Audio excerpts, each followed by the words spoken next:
Good morning and welcome to Rising, not to be confused with Rising Friday, which launched on Friday. Right, and apparently I thought it was Friday. It's like a Pavlovian response. Right. You know, I'm just sitting in the chair and I'm like, oh, it's Friday, right? It's Friday. This show will end. The weekend will start. It's Monday. No, it's just Monday. So the Monday through Thursday crew will be back tomorrow. That's right. And we will be back on Friday. That's right. We'll be back on Friday, and you'll always see us on Friday now, I guess. And occasionally on the days when the other people don't show up. That's right.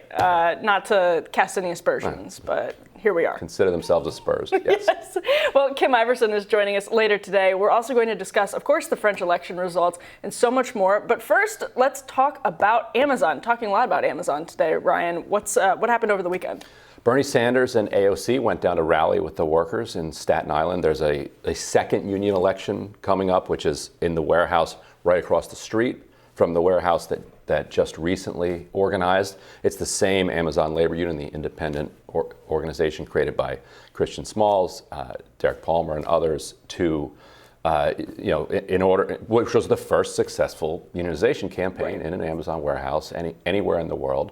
And so we're going to see how it rolls out next week. There had been tensions because big labor had tried to organize the plant in Bessemer twice. Right, the retail, the RWDS, whatever. Right. Yeah. Right, and even Joe Biden, spoke favorably about that unionization drive down there. Marco Rubio as well. That's right, because he wanted to challenge their wokeness or something, right? I think it was actually just a general support. Really? He flirted with that sort of concept that it could be helpful in that direction at some point, but It was just sort of generic support. Solidarity. Yeah.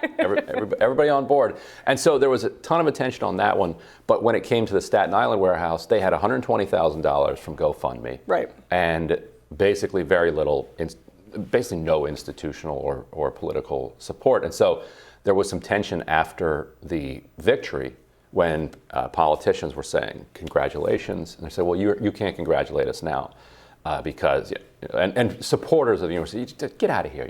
If you weren't here now, you don't get to bask in the glory. But what they don't understand, and what the organizers of the warehouse now, Smalls and the others, do understand, is that winning the vote is barely step one. Yeah. It's a massive step. Right. But the fight is just starting because you need to get a contract. Yep.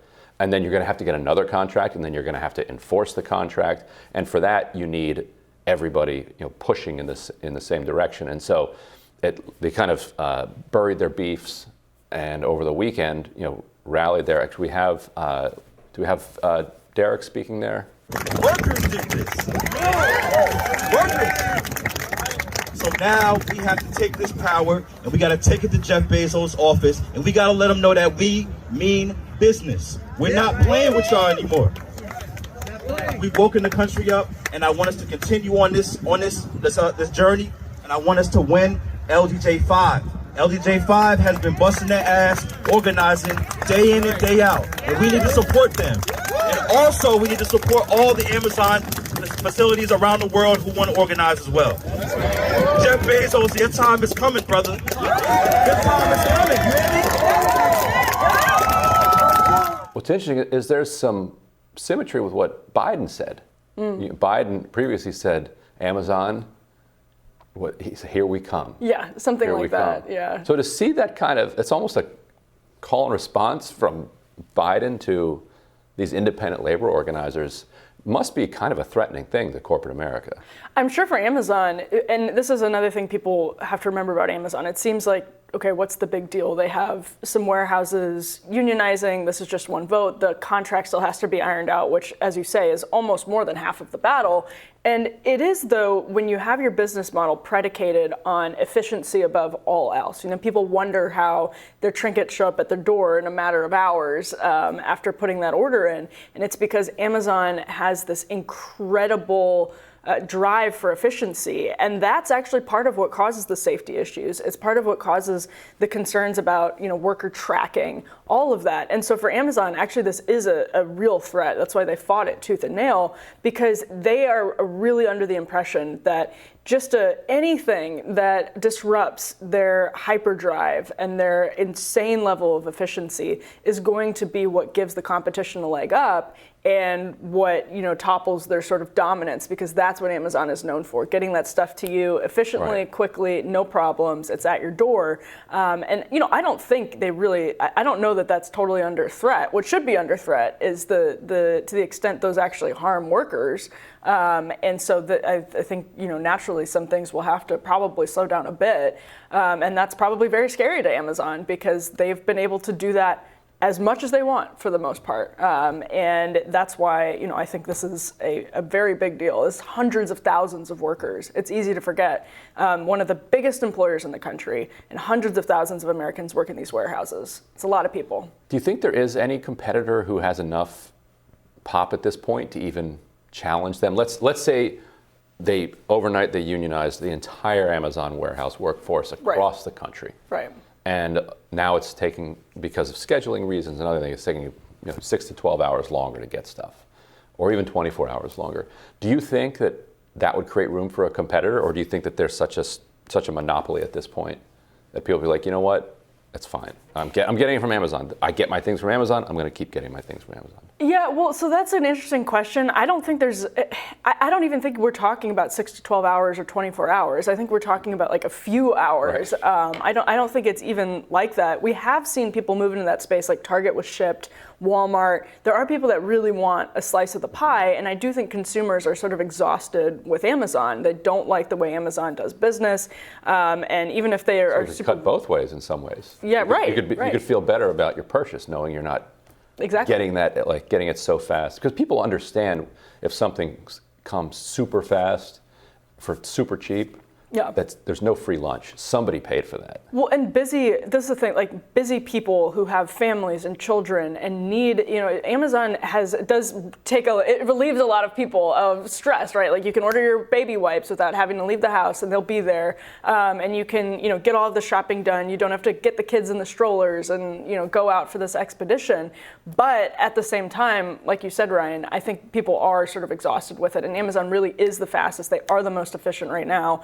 But that's why they see this as such an incredible threat. I think most consumers, on the other hand, would be willing to shop at just a better company overall. I don't actually think the give and take here is that dramatic for the consumer or for the business. And this is another really important thing, and this is why people are exhausted.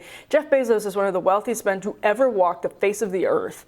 And they are that sort of strict about their margins, right? Like that's where I think it's a disgrace. And a lot of that wealth comes from government subsidies. Sure does. and AOC actually made her own threat at the rally, suggesting that, because there's a law in the New York State books that if you engage in unfair labor practices, then you're no longer eligible for state subsidies. So AOC went full DeSantis, is what you're saying. There you go. And I think the liberals who have been mad at DeSantis, I think liberals should be mad at DeSantis for being a weirdo and going after Disney over some like ginned up culture war stuff.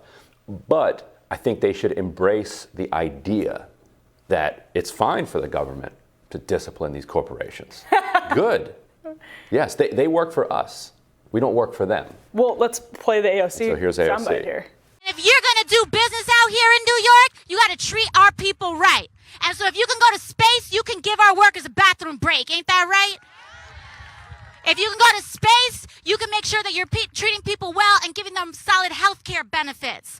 That they don't have a 3-hour commute to and from work. That they can afford the house that they can live in. That people don't have to be sleeping in their cars in order to work for Amazon. All of this is an indignity and an injustice, and it has no place in New York City. And we're going to change that, and right here, our workers out here are going to change that. So New York, it's time to step up for our workers, because we're going to make sure that they go all the way. All the way. We've got their back. We've got their back. And if Amazon and Blue Origin wants $10 billion contracts, and if they want $100 million tax breaks from the state, well, they got to do their end of the deal too. Now, when you're worth $170 billion, as Bezos is, when you got a corporation that is making huge profits, you know what? You can pay your workers good wages. You can provide good benefits. And you can have decent working conditions, not what you got right now. So what you are doing here is sending a message to every worker in America that the time is now to stand up to our oligarchy, to stand up to this excessive corporate greed, and create an economy that works for all, not just the few. Yeah, so what she's saying there is that this law is on the books and we will use it. So she's saying you need to, because they have not yet recognized the victory. They have not said, okay, fine, we lost. They're still going to the NLRB, complaining that it just wasn't fair, which I love. It's pretty funny. It's like this multi-trillion-dollar corporation up against Chris Smalls and Derrick Palmer, and it just wasn't fair. Right. That's just so unfair. They were bribing employees. Yeah. It was terrible. Yeah, they served them lunch outside. It's not fair. And weed. Yeah, and weed. They literally complained to the NLRB that the organizers were handing out weed. It's like, so what? Like, pay them better so they can just buy their own weed. And the NLRB is not going to buy that. Okay, if you got a problem, go narc to the DEA or something. But this is not a labor issue. One thing that's not good for efficiency, weed. Yeah, weed after the show. Although, I mean, if it's sativa, and you're hitting all of those, I think. I forget you wrote a full book about drugs and just got back from a Fish concert. I would strongly discourage indica in the warehouse. Yes. That is not good for Bezos' sense of efficiency. Sativa is the one that kind of makes you want to clean up your living room. So I could actually see that being effective, but don't operate heavy machinery. That's, probably fair. But I think this is a conversation about government power versus business power, and this is a battle that's playing out on both sides of the aisle, and of course to some extent it always is. But on the left, you really see it mostly on now culture war issues, right? Like how much, and on the right too, how much power should these corporations have over our culture? And so many people on the left want corporations now to wield more power. Boycott these journalists' shows that you don't like. It's one of the most backward things in the world is when people on the left are calling on major corporations to boycott, let's say, Tucker Carlson's show. You're asking corporations to control our boundaries of free speech. And it's just so strange. And on the right, it's going in the other direction. And it's interesting to see that this is not the culture war. This is workers. This is labor.